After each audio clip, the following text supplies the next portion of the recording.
Alright, so hi guys. So in this video, I'll be talking about the overall market, what's my read on the market, and what's my plan moving forward to the end of the year. And I'll also be talking about the China tech stocks, specifically Alibaba. I know a lot of you have been like freaking out, pissing your pants, and say, oh my god, it keeps dropping. Will it end? And should I cut loss? What should I do? So I'll address all these concerns in this video. It's been quite a while since I posted my last YouTube video because I've been really busy with the black market event. I hope you guys watched it and enjoyed it. And I also just completed my investing masterclass, which was 6 days of live teaching to people all around the world. So I'm really tired, but I thought I'll make this video before the market opens tomorrow because I think a lot of people have got questions and I thought I should address some of these questions. So let's begin with looking at the overall stock market and what's happening right now. So we went through a relatively bigger correction sometime in September where the market corrected down like about 6-7%, and I thought that we would rally towards the end of the year. And when we thought it was safe to go back in the water, now we have got another correction going on right here. And this one looks a bit different, and I'll explain why in a short while. But the first thing is to understand that even with this correction, the S&P is down like about 5% so far from the high, but we remain in a bull market. So the bull market is still intact. This is just a correction in the bull market. You can see a very, very clear uptrend with the, even the 50 moving average above the 150 moving average, price above 200, the long-term trend is up. In fact, the 20 EMA is still above the 40 EMA, which means the short-term trend is actually still up so far, right? Now, the question is, so what are the catalysts that cause this sell-off? So of course, the first thing was the Omicron virus that came out of nowhere, and I was like, Omicron, right? And people are wondering, okay, is it going to get worse? Are we going to get a repeat of March 2020 bear crash? I don't think so. Now, I'm not a doctor, yeah? And of course, I can't predict the future.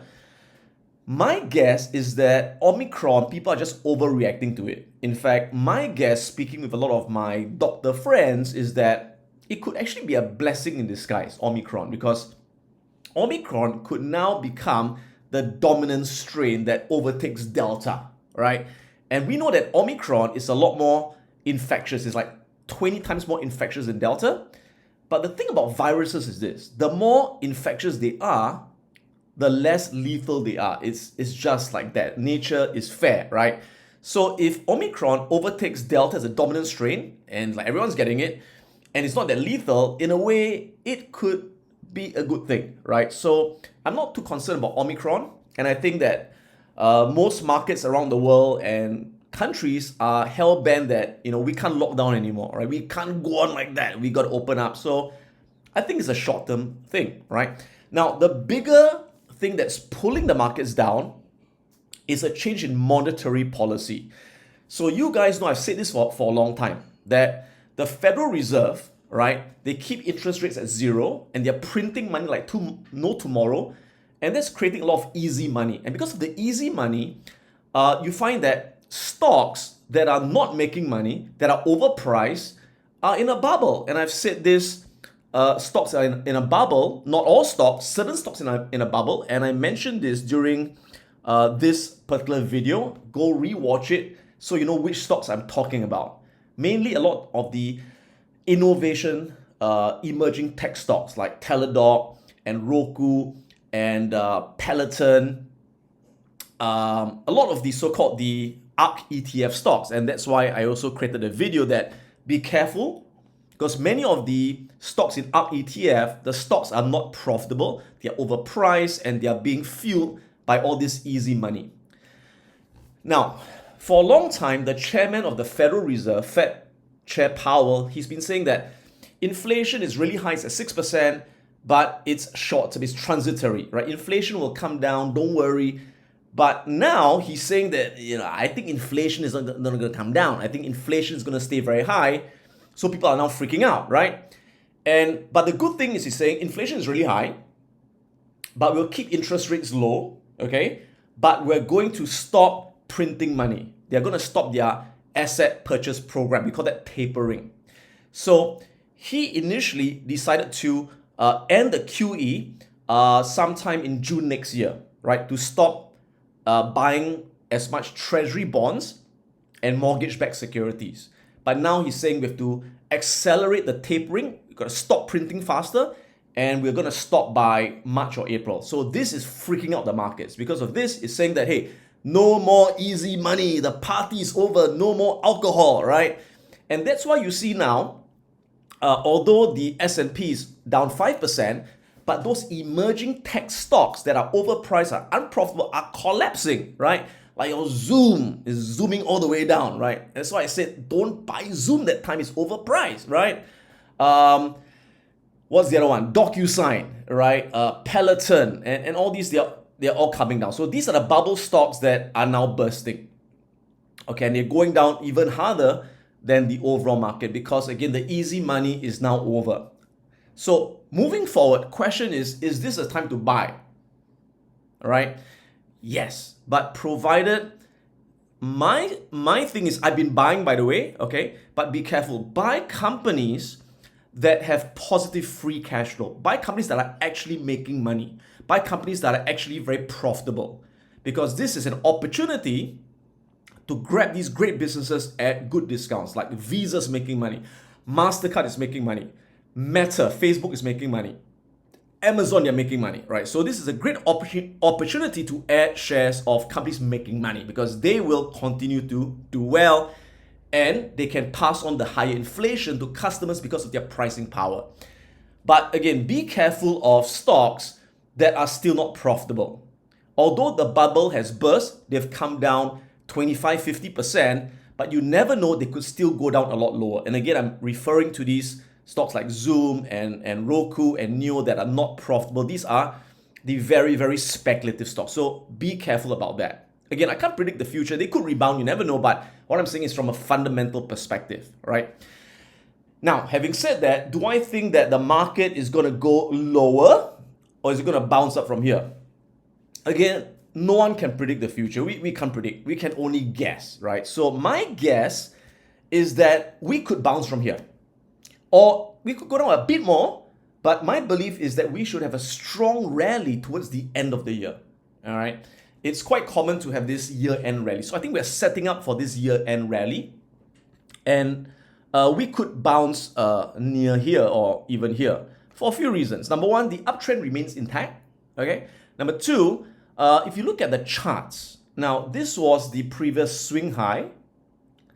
And this swing high, as you know, could now act as a level of support. So currently we've kind of like retraced to this level of support right here. All right.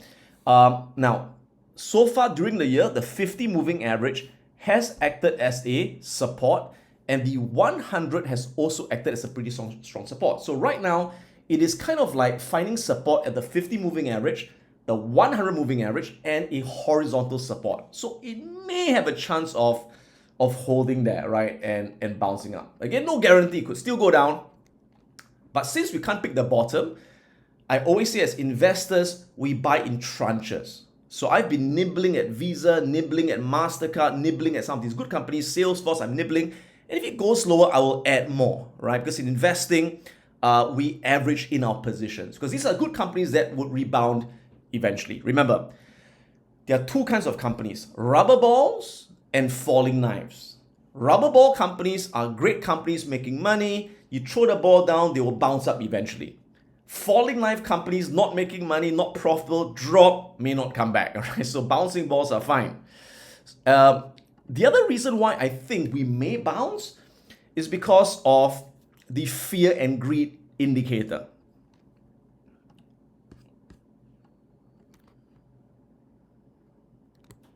Now, one way you can guess where the market is near the top and the bottom is by looking at the fear and greed index. So remember that the market is like a pendulum. It goes from extreme greed to extreme fear. So when there's extreme fear, market is oversold, tends to bounce back up. When there's extreme greed, markets overbought, tends to bounce back down. So if you look at the fear and greed index, you can see that a month ago, before the right, we were at extreme greed, and that's why it went down, right? Now we are actually within the extreme fear section. Although extreme fear can go all the way down to 0, but it's within the start of the extreme fear. Now, if you look at this chart over here, let's go down to this chart over here. Yeah, you can see the indicator over time, right? And you can see again, it's like a pendulum. It swings from extreme fear to extreme greed. Now, currently, we are here at extreme fear. And during the year, so far during the year, you can see every time it goes to this level, the market will bounce back up. Market will bounce back up, right? Now, of course, last year during the COVID crash, the extreme fear went all the way to almost 0, right? Now, will we revisit that? I don't think so, right? Unlikely, right? And of course, we had another crash here during the trade war. So, so it could still go lower, right? But we see already there is a support here on the extreme fear index. So if we don't get another big crash, high chance that the fear is setting in for a bounce right now. The other thing that gives me confidence that a market could bounce is the bond market, right? The bond market. Why? Here's the thing. Again, the reason the Fed is deciding to tighten monetary policy to stop printing money is because they are saying that inflation is getting out of control, right? Inflation is getting out of control. Now, usually, if there's a expectation of very high inflation and hence higher interest rates, guess what happens? What happens is bond prices tend to collapse, right? Remember, when bond prices go down, bond yields go up. And that's a sign that the market is afraid of inflation or the market expects higher interest rates. That's not happening. In fact, the funny thing is that the bond market is going up, right? If you look at the TLT, which is the bond, the 20-year Treasury bond ETF, bloody bonds are going up. So when bonds are going up, yields are coming down. So for example, if you look at a 10-year yield, let me go to Guru Focus. Great website, by the way. Compliments to people running Guru Focus. Great website. Love it. Yes, right. If you go to the US Treasury yield curve, you can see that the Treasury yield, now this was at 1.6 a few weeks ago, right? And now it's dropped to 1.44, which tells us that the bond market is saying that, hey, we're not afraid of high interest rates. We're not afraid of inflation. So very, very curious. The bond market is not agreeing with the Federal Reserve, which means that there could be a chance that inflation may actually not sustain as long, and inflation could come down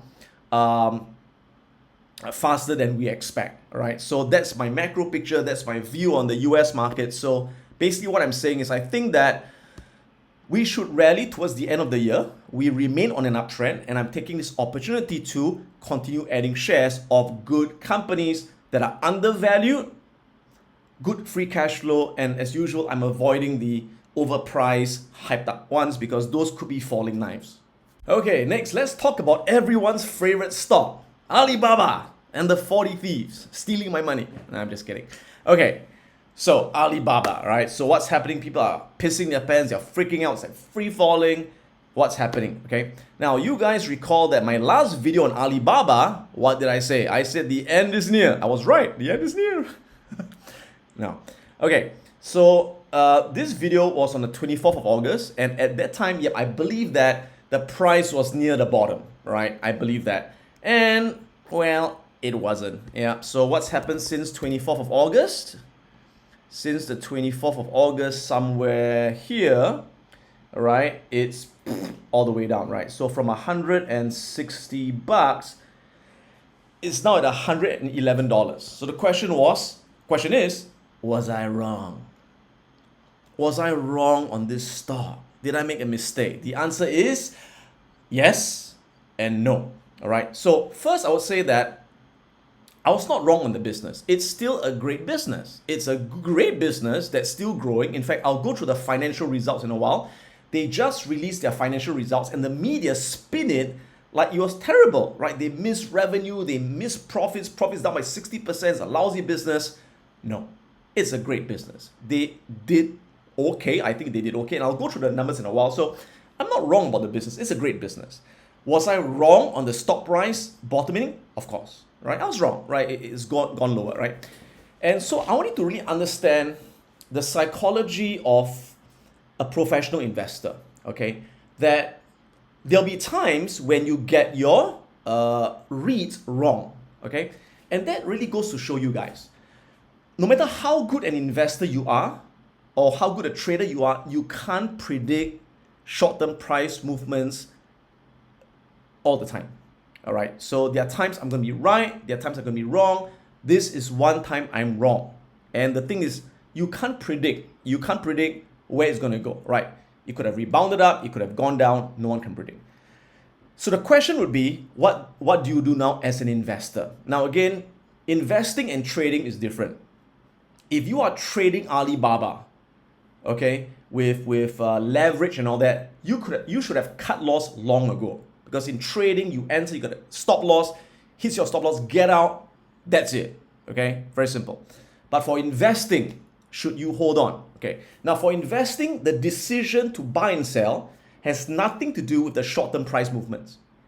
The decision to exit an investment has to do with the underlying business. If the underlying business is still great, is still growing, doesn't make sense to sell. In fact, if you don't have a full position, you could add more at the right time. But if you feel that the business is damaged, it will never come back, business model is broken, then you get out. So in my opinion, the business is great. There's nothing wrong with the business. All right. So let me go through the numbers with you again. If you read the media again, they spin the earnings report as really bad. Okay. Now let's take a look at the numbers right here. Right. Now, Alibaba reported revenue of $31 billion, which is an increase of 29% over last year, and it slightly missed expectations.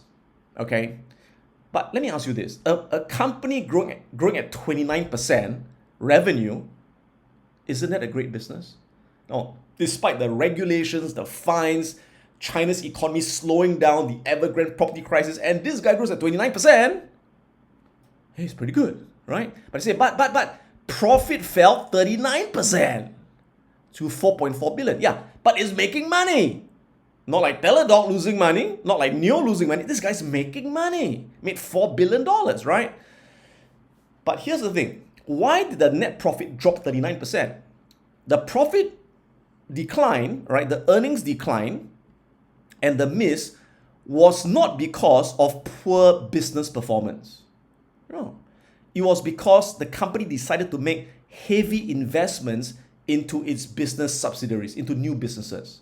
So they invested about 1.6 billion into their Taobao deals, which is their platform, into local consumer services, into community marketplaces, into Lazada, right? And because they made all these investments, it increased their expenses, and hence their profit dropped 39%. Now, if they didn't make these investments, without the 1.6 billion being spent on investments, their net profit would actually be $6 billion, which would be roughly in line with last year's results, which is not bad. In a slowing economy, with all the fines, their profit stayed the same. All right? So you got to think about it that way, yeah? Now, at the same time, Alibaba has got two businesses. They've got the e-commerce and the cloud business. So they're very similar to Amazon. If you look at Amazon in the last few quarters, Amazon did the same thing. Amazon had very disappointing profits, if you remember, and Amazon's stock collapsed. Why? Amazon did the same thing. Amazon spent heavily on investments because they were not focused on short-term profits. They wanted to strengthen their competitive advantage, their business model to create profits in the future. So Amazon sold off, I bought Amazon, and now Amazon has bounced back up. All right. Alibaba's doing the same thing. They are doing the same thing as Amazon, which is they are investing heavily in their investments. Now, the other thing to understand is that, again, Alibaba has two businesses. Again, cloud, e-commerce. Right now, their e-commerce is the one making money. Cloud is still unprofitable. But eventually, cloud will become profitable. Well, actually, cloud is profitable. Sorry. Yeah. Cloud will become more profitable, and cloud will drive their future earnings growth. By the way, Amazon's e-commerce business is not that profitable. For Amazon, is their AWS, their Amazon Web Services cloud business that's driving their growth. So what I'm saying is that for Alibaba, without the cloud being very profitable, Alibaba is already making so much profits. When their cloud business begins to be very profitable, they could even overtake Amazon in terms of profits. Think about that, right? Now, in the third quarter, Alibaba's cloud business grew 33% year on year, and their e-commerce grew 31% year on year. That's a pretty good business, right? Now, what's more encouraging is their overseas international users outside of China is growing faster than their Chinese users. Their overseas users grew by 20 million people, or 8% in a quarter. If you analyze it, that's 30% user growth in a year. So why do I like Alibaba's overseas customers growing faster than local customers? Because it means that over time, Alibaba will be less and less reliant on China. It's like, screw China, we don't need China no more, right? Right? Because more of their business will come from outside of China. Number two, the international business is not as saturated as China. I mean, they're already kind of like a monopoly in China, so there's so much more they can grow. But in the overseas market, they've only got 300 million users worldwide. So the potential for growth in their ecosystem internationally is a lot bigger than locally. So looking at this, in my opinion, great business, nothing wrong with the business, right? And you may say, but Adam, that don't make sense. You saying the business is good, the business is great, but the bloody share price is collapsing. What the hell are you talking about? So remember, in the stock market, the stock price is not the business. In the short term, the stock price can be totally divorced from the business. The business can be doing well, share price can be collapsing, because share price is driven by emotions, news, and freaking manipulation. Quote from Peter Lynch to remember that often there's no correlation between the success of a company's operations and the success of its stock over a few months or even a few years. And that's why, again, you could have a crappy business losing money and the price goes up. Or a great business making money, price goes down, because in the short term, again, stock price and business can be totally divorced from reality. But in the long run, right, over 2-3 years, 4 years sometimes, there's 100% correlation between the success of a company and the success of its stock. This disparity is the key to making money. So it pays to be patient and to own successful companies. And now you see what's happening to, again, a lot of the unprofitable stocks that I've been talking about. They were going up like crazy in the last few years, but now they're coming back down to earth because eventually price has to reflect the value of the business. And Alibaba is the other way around, right? Business is doing okay, making money, price is collapsing. Eventually the price will come back and reflect the true value of the business. Again, it won't happen overnight. It may take 6 months, a year, maybe even 2 years. It's about being patient.